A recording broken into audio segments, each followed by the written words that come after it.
Hey guys, this is Kirob speaking, and in today's Little Dev Update we'll have to talk about some serious stuff. And then some cool shit too. I promised a Little Dev Update to come within a month of the last one, and I'm just 2 days late, which I believe counts as right on schedule within the world of automation. So today I have some good news to share with you, and some bad news, along with a lot of potentially very interesting insights into how automation is developed. I have prepared a presentation for the serious part to stay a bit more coherent than I usually do. And for those of you who would prefer to just get a quick summary, I have provided you with the timestamps right below. Alright, let's get into the serious business first.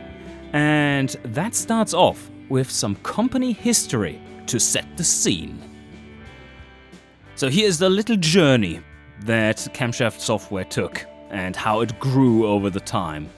And, well, automation was made. So we started in 2010, that is 11 years ago, and we grew from a small core of the two founders, and they were back then developing the game part-time in their free time. And some of those older players among you might remember that, yes, automation actually first released in the year 2012 with just the inline-4 engine designer. Yeah, you only had inline-4s to design back then.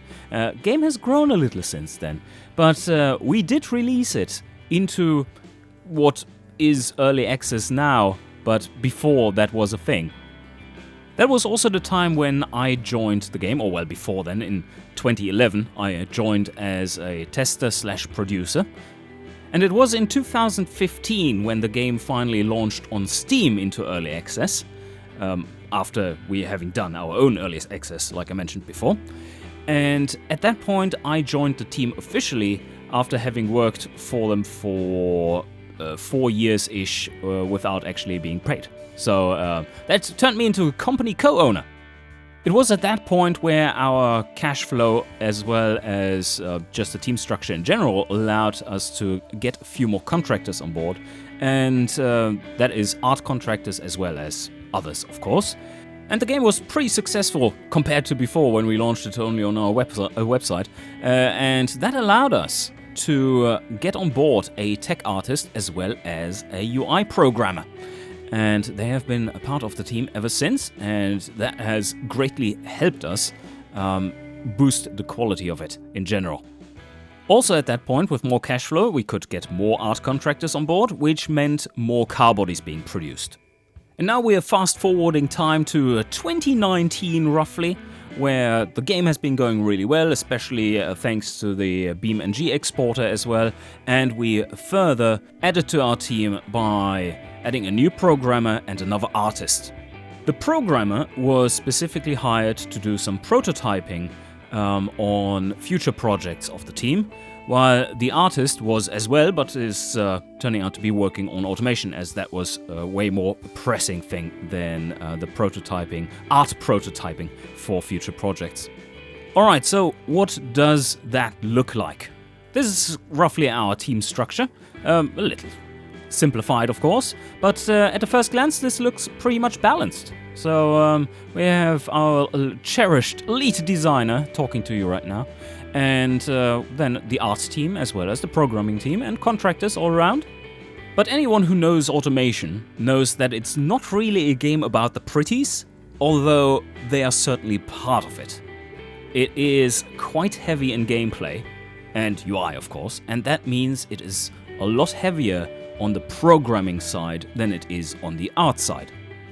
And that is exactly where the bad news is coming in. Unfortunately, our lead programmer has been struggling with health issues over the years, like on and off, but recently that has been deteriorating, and since July they've been unable to work on the game. So now we're going to take a quick look at what that means in terms of implementation of features and so on. Automation is gameplay and UI heavy, and as you know, is very complex in game mechanics, and there are big amounts of data to be structured and calculated and then moved around into databases and all that stuff.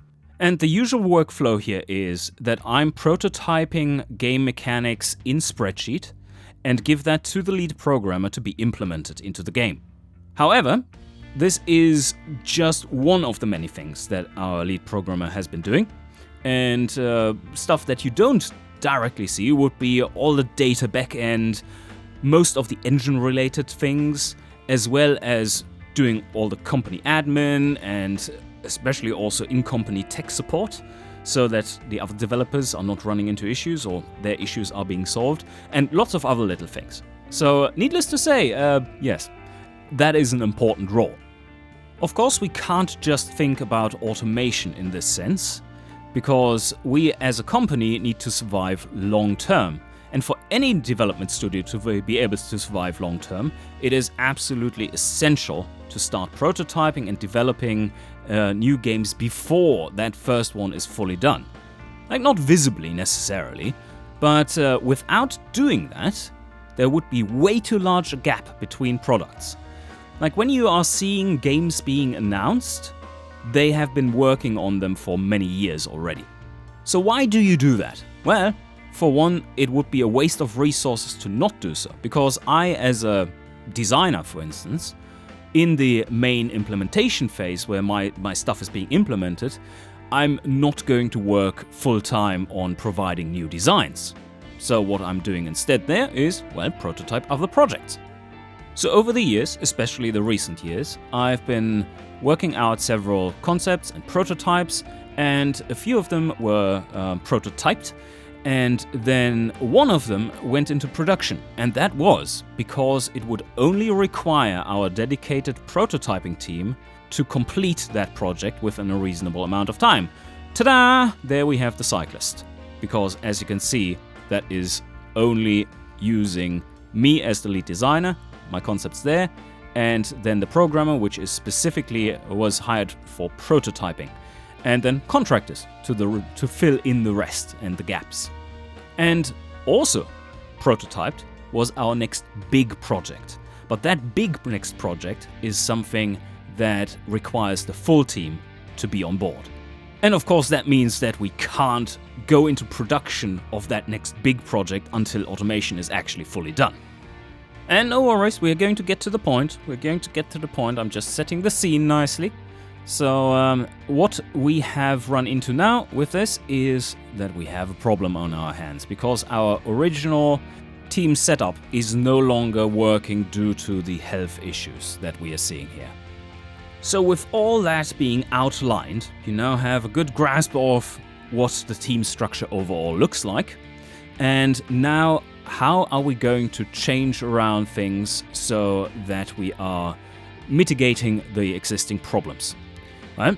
Moving forward, we expect our lead programmer to recover, but we are certainly not going to put as many responsibilities on that role anymore. Also, of course, those responsibilities don't magically disappear. Part of the solution is that the lead programmer from the Cyclist Tactics, i.e. that is our prototyping, dedicated prototyping programmer, is going to be onboarded to become Automation's lead programmer. At the same time, our UI programmer takes on a few more responsibilities, not too many though, and that means that we now spread out the load on 3 people, which previously was just 2. But because automation is so damn complex and has over 10 years of coding done to it, that is not a quick task to do this onboarding. So we expect it to take up to 6 months. Just a quick look over to the Cyclist Tactics side to show you that this is all well and good. The game released on the 29th of July, and we are currently, well, this video is going out. Today is the very last day of full-time development support for the game, and that is concluding the main development of the game after 2.5 years, and it was scheduled to happen exactly like this. So it's not that the situation has changed any of this. And from here, we are going to work on the game and support the game with about 1 to 2 days per week for another 2 to 3 months after taking a small break, and then we'll drop to 1 day per week until about a year after release, because there are still a few wishlist features that we want to implement, and any development beyond that point is going to depend on how successful the game is. So by doing this team shuffle, pulling the lead programmer of the Cyclist Tactics over, we are actually not negatively influencing the Cyclist Tactics either. That's an important thing. You don't want to mess up 2 games at the same time, right? That would be terrible. Some good news in this is that right now our old lead programmer is coming back and recovering decently well, and soon we'll be able to start the onboarding process. And to strengthen our team for the future and further distribute the workload better, we are also looking at hiring a new junior programmer. But finding talent like this is hard, especially for a game like Automation. This is not a mobile game. We're looking for a capable junior programmer with a knack for simulations and big data yes, physics and stuff, to join our team in the long run and help us push Automation to version 1.0. And if you are listening to this and think that, that sounds like I would be capable of doing that, then I have put a link down below in the description for you to click through and take a look at the job. So let's take a look at the new team structure from here on out, if we find that junior programmer that is. And with this team reshuffle and the additional developer, I think we are pretty safe to go forwards to a completed Automation and a 1.0 release with the grand campaign. But one issue that we have not addressed yet is the 6-month worth of onboarding that is going to take place. And we can partly mitigate this delay by just reordering and reshuffling some of those features that are supposed to be coming to Automation over the course of the next few milestones. We can pick and choose them such that they won't require those specific skills and deeper knowledge that our lead programmer has in terms of implementing those campaign features and so on, which are quite scary actually. So we will change our next milestones after Light Campaign v4.2 to be a little less campaign heavy and focus more on features which the designer, that's me, the UI programmer, now here denoted as the senior programmer, and our tech programmer can deal with on our own, or mostly on our own at least. And just as a side, please note that this is only affecting this one role that we have been talking about. All the other development has not stopped in the meantime. So a lot of content has been produced, a lot of improvements have been made to materials and cars and fixtures and photo scenes and all that side on the art stuff. Lots of UI improvements and all that good stuff is ongoing and has been ongoing while this all unfolded. So now let's take a look at the future Automation development timeline. And here we are taking a look at specifically how we're going to reshuffle these milestones that we have laid out before and try to accommodate for the changes in team structure and the onboarding that is going on in such a way that we can limit the delays to Light Campaign v4.2 and not have the rest be affected too much.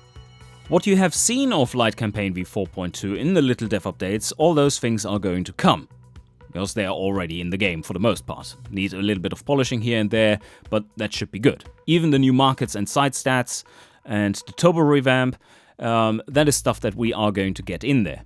The turbo revamp is such that I can code it up, and then the implementation is reasonably simple, even for our UI programmer to do from there, because it's the interface is quite manageable. But during all these months of now delay, all kinds of other development has continued. So props, fixtures, material improvements, and a lot of other content is coming with this update. And loads of improvements in general.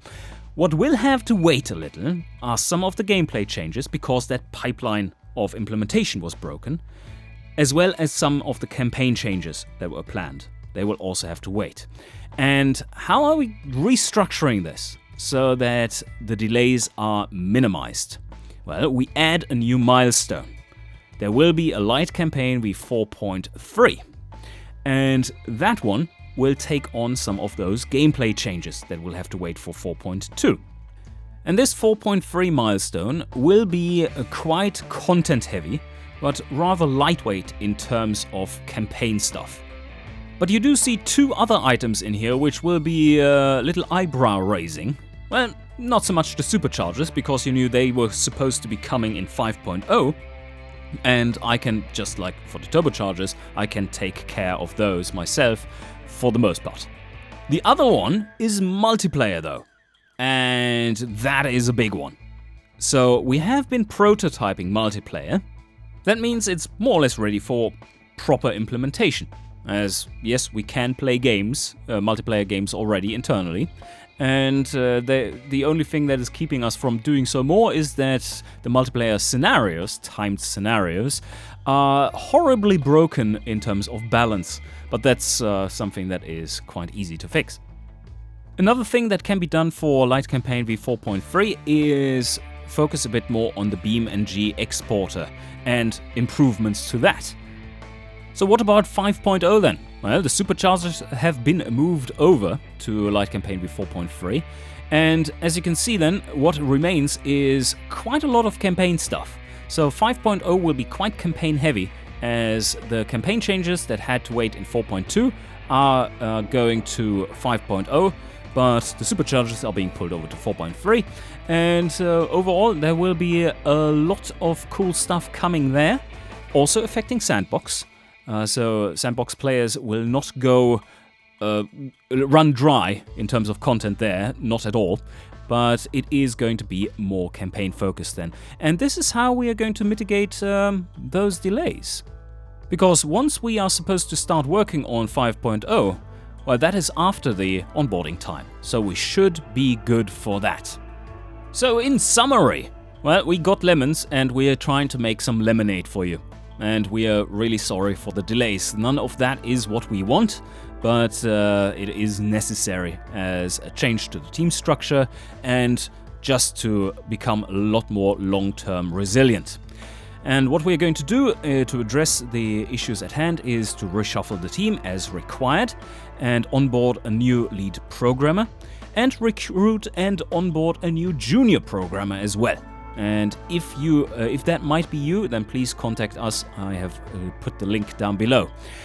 So also we are going to add a new milestone between 4.2, which unfortunately is delayed, but will have most features as planned, and 4.3 will include superchargers and multiplayer, as well as a lot of BeamNG improvements, or BeamNG export improvements rather. And then 5.0 will be a little bit more campaign heavy, but other than that, things will go forward as planned. The time frame for all of this is, I'm going to put a very generous time frame on the Light Campaign v4.2, and that is December 2021, and I don't see it taking that long, but just to be sure, we're putting it out there. That is our new target, and open beta is likely to come quite a bit before then. But Light Campaign v4.3 then would be roughly scheduled to be done in April if we hit that December milestone. And then 5.0 would be scheduled to be done sometime around September 2022. Phew, okay, well, now that all of this is out of the way, I would like to ask a little favor of you. I think we're doing the right thing here in being very open about the situation and telling you what's going on and just showing what has gone wrong and how we're going to fix it and what that means for the development and how all things come together. And in return, I would like to ask you to be respectful and mindful of the situation. If that seems fair to you, then we have a deal right there. Because yes, we all know this sucks, but we're trying to make the best out of it. At the start of the video, I mentioned that there would be some cool shit to talk about as well. And I think some cool shit we could talk about right now is that mysterious multiplayer mode. Because that is very, very likely going to be a big topic in the comment section after just watching this first part of the video for many people. As you may or may not know, Automation did have multiplayer in its pre-Steam days, where up to, I think it was 32 players could compete in timed scenario-based challenges for top leaderboard positions.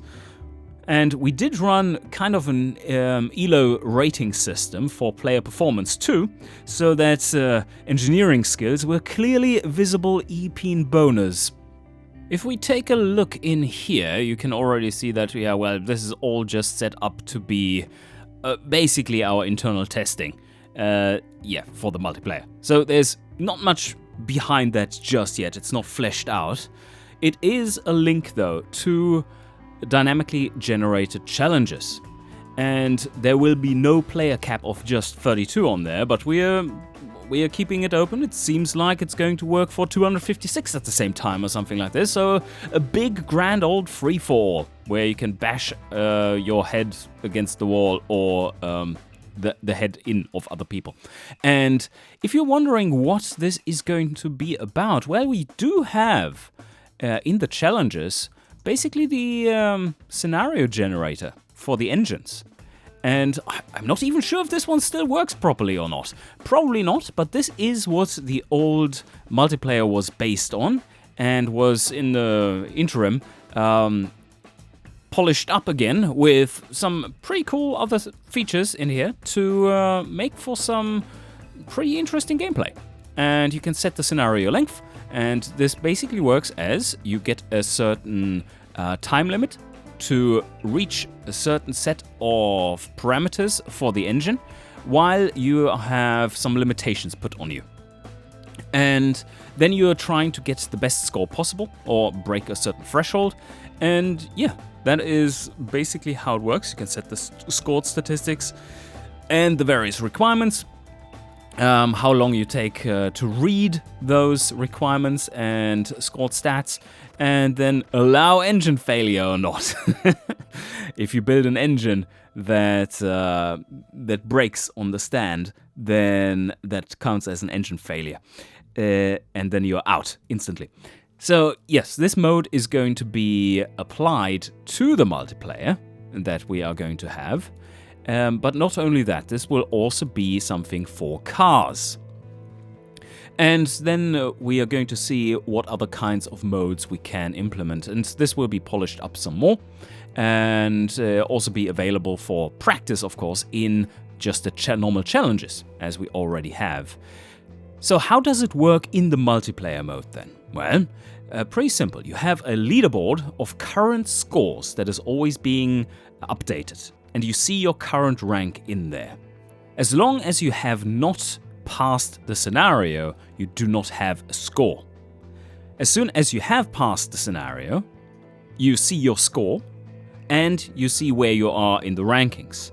And then based on where you end up in the rankings after the time limit has passed, you are getting scored and you build your player score. If this is something that we can use for matchmaking and stuff, I don't know, but I would assume so. But I don't think it's necessarily something that is absolutely necessary to work well, because if you have a high score and someone of a much lower score beats you, then you should lose quite a chunk of points. And on the other hand, if you beat people who are well beyond you in rank, then yeah, you should be getting quite a bit of score. Anyway, this is all kind of mirrored in this random engine scenario generator. And like I said, I don't quite know how well it works right now, and I can't test it in 4.1 now, because this is certainly going to be super broken in my 4.2 version here. And there are all kinds of things that we can think of making happen. For example, just to give you a little bit of a vision for what we could do. How about you are in a car challenge scenario with, let's say, 60 other people. And then you have 10 minutes to design a car within certain specifications. Let's say 1.6 liter engine limit, naturally aspirated, maximum engineering time of 80 months. Alright? And maybe a budget on top of that. And now you're supposed to build the fastest car for a certain track. How does that sound? And then you see the lap times of your competitors on the board for everyone who has competed or has completed their car and run the test track. And then you're trying to outcompete each other on the test track with faster and faster times, and you only have 10 minutes. I think that sounds like a lot of fun. So, yeah. Also, especially when they are randomly generated, no one knows what's coming. So, it's a fair playing ground. Should be a lot of fun, and I'm really looking forward to that. So that's just a little bit of an insight into what we are planning for a multiplayer mode. And yes, more on 4.2 and, for instance, the turbo calculations and so on is going to come in the next little dev update. And I'm going to keep you up to speed with what is going on in development and how things are going. So regarding the bad news, I hope you are understanding of the situation and that it also seems to you as if we are taking the right steps to mitigate the issues at hand. And yeah, this will be pretty awesome in the end. And going forward, once everyone is onboarded, you should also be able to see some faster development coming out of it. And that surely doesn't hurt anyone. So I hope you enjoyed, and see you guys next time.